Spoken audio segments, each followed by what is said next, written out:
Hello, আসসালামু আলাইকুম। আমি ফিমা ফ্রম ফিমাস কিচেন। আজকে শুক্রবার, তো আমি ভাবছিলাম আজকে কড়াই চিকেন করি। আজকে কড়াই চিকেন থাকতেছে, করি আর সাথে সাথে আপনাদের সাথে রেসিপিটা শেয়ার করা হয়ে যাক। Okay, so let's jump into the cooking.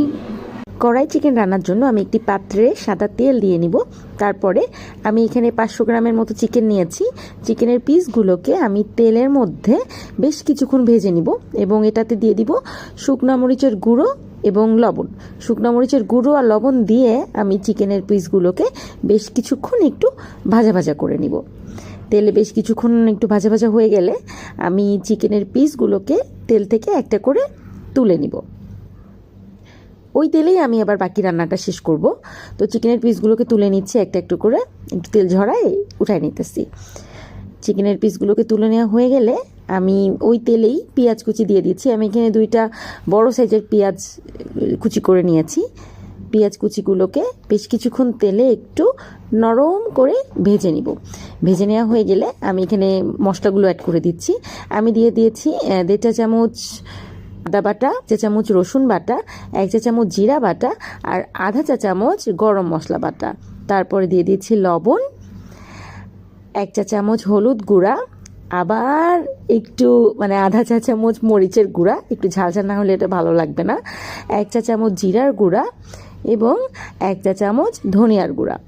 সবগুলো মশলাকে আমি একটু পানি দিয়ে বেশ কিছুক্ষণ ভালো করে কষায় নিচ্ছি।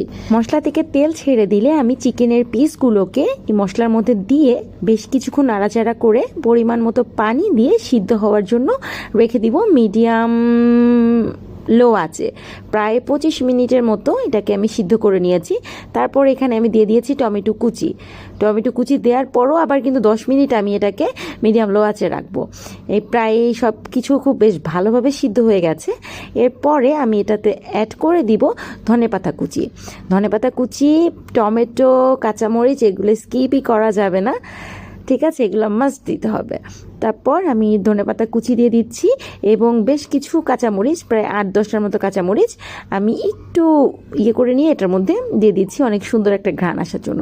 তারপরে 10 মিনিট এটাকে আবার লো আঁচে রেখে এটা মোটামুটি সার্ভ করার জন্য একদম রেডি। আর একটুখানি চিনি, একদম হাফ চামচেরও কম একটু চিনি উপর দিয়ে ছড়ায় নিব। এটার তরকারির স্বাদটা অনেক অনেক বেড়ে যাবে। এই তো রেডি আমাদের কড়াই চিকেন। এটাকে আপনি ভাত, রুটি, পরোটা, পোলাও যে কোনো কিছুতে ট্রাই করতে পারেন, অনেক ভালো লাগবে। আমি আজকে সাদা ভাত দিয়ে ট্রাই করেছি, অনেক মজার ছিল।